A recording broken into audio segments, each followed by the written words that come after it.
धन्यवाद दिनेश जी। देखिए, अ, जो आपने पहले ही अपने ओपनिंग रिमार्क्स में ही कहा कि अमेरिका ने सबसे पहले जो छुरा घोंपा है अपने दोस्तों के पीठ में, उन दोस्तों के पीठ में जिन्होंने अपने सुरक्षा की जिम्मेदारी या अमेरिका के जो जो उसका आर्थिक और मिलिट्री तंत्र है उसको स्थायित्व देने का काम किया था।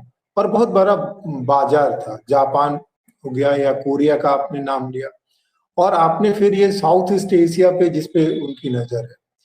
हम सब जानते हैं कि अभी इस दौर में जो मुद्रा जो है वो टोकन करेंसी है, एक्चुअल वैल्यू तो है नहीं, है ना। तो जैसे ही किसी देश की मुद्रा में लोगों का भरोसा घटेगा, उस देश की मुद्रा का वैल्यू घटेगा, उसके एसेट्स के वैल्यू घटेंगे, है ना। अभी तक अमेरिका जो की साख बची हुई थी, और अमेरिका जिस हिसाब से अपने मिलिट्री पावर का इस्तेमाल, और अमेरिका जो है वो ये दावा तो करता रहा है कि वो दुनिया का सबसे बड़ा लोकतांत्रिक देश है, और दुनिया के हर खित्ते में जो है उसको मानवाधिकारों की परवाह है और लोकतंत्र की परवाह है। और इसी बिना पे उसने जो है, चाहे इजिप्ट हो चाहे वो गल्फ के देश हो, इजिप्ट में तो उसने हस्तक्षेप किया ही, और बजाय इसके किसी लोकतांत्रिक आदमी को दोबारा मिलिट्री लीडरशिप उसके फेवर का है, गल्फ में आप देख ही रहे। तो ये जो अमेरिका का जो कदम है, ये कदम जो है अमेरिका के लिए तो आत्मघाती है ही, दुनिया के लिए भी बहुत जो है मुश्किल वाला काम है। क्योंकि अमेरिका इस बात को रियलाइज नहीं कर रहा है कि वर्ल्ड मार्केट में अमेरिका का शेयर या अमेरिकी जो वेपन्स हैं और उसकी जो मिलिट्री इंडस्ट्री की जो साख है वो घट रही है, उसके राइवल्स पैदा हो गए।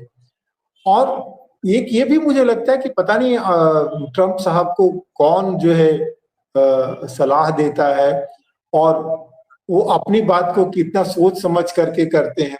जैसे इसमें जो उन्होंने टैरिफ लगाया है उसमें साउथ ईस्ट एशिया पे बहुत ज्यादा उन्होंने हमला किया है।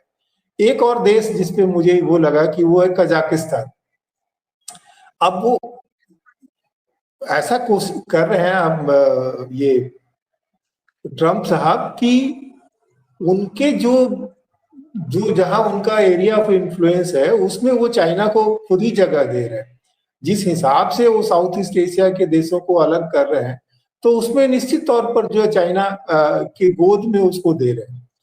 और पहले जैसे उनका मानना था कि वो चाहे वो ईरान हो चाहे वो पाकिस्तान के माध्यम से हो, वो अपने प्रभाव को और दुनिया के हर हिस्से में वार क्रिएट करके। ये जो टैरिफ है ये भी इस बात की घोषणा है कि अमेरिका जो है एक ढंग से युद्ध की तैयारी कर रहा है, क्योंकि ये भी एक वॉर ही है। वॉर की जो है ये एक अलग मतलब ये सिर्फ मिलिट्री एक डायमेंशन, बाकी दूसरा डायमेंशन जो उसका जो है वो इकोनॉमिक पावर है, क्योंकि कोई देश जो है तभी तक लड़ पाएगा जब तक उसकी अर्थव्यवस्था मजबूत रहेगी।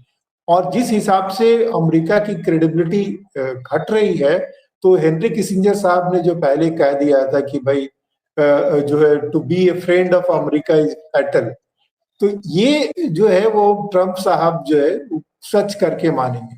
आप देख लीजिए कि उन्होंने इजराइल को किस किस दिशा में धकेला है। इजराइल जो है बिल्कुल एक हुक से टंगा हुआ है।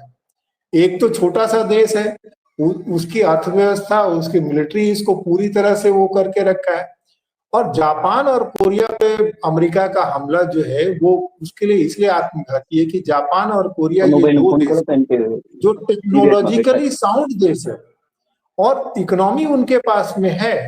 जैसे वो स्विच ओवर करेंगे, अगर वो स्विच ओवर करके दूसरे जगहों पर जाते हैं, तो अमेरिका का जो बैलेंस ऑफ पावर जो है वो बिल्कुल गड़बड़ हो जाएगा, और वो मिलिट्री टेक्नोलॉजी अगर दूसरों के साथ साझा करते हैं। बट ट्रंप साहब पता नहीं क्या सोच करके आए हैं। आरोप उनके ऊपर लगता रहा है कि वो जो है उनको रशिया ने बैकिंग किया है, और क्या पता वो क्या पुतिन से बातचीत करते हैं और अमेरिका का क्या करेंगे वो भगवान जाने।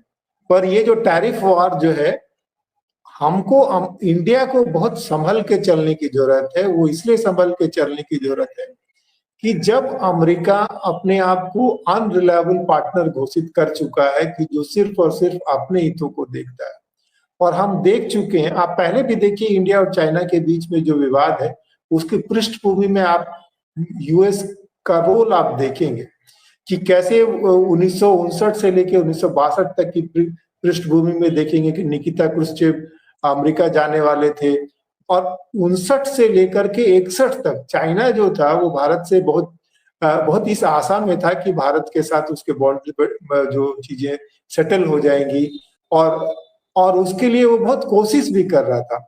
और नेहरू को लेकर के उसके सारे विचार जो हैं वो 61 के बाद बदले। और उसी पृष्ठभूमि में आप देखिए कि इंडिया जो है पुर्तगाल के साथ गोवा का एक्शन होता है। तो ये कुल मिलाकर के आप ये देखेंगे कि अमेरिका जो है अपने डंडे से दुनिया को हाँकने के क्रम में एक बहुत ही जो है खतरनाक स्थिति को जन्म दे रहा है, और ब्रिक्स से जाकर के वो लड़ रहा है तो वो अमेरिका के लिए बहुत नुकसानदेह है।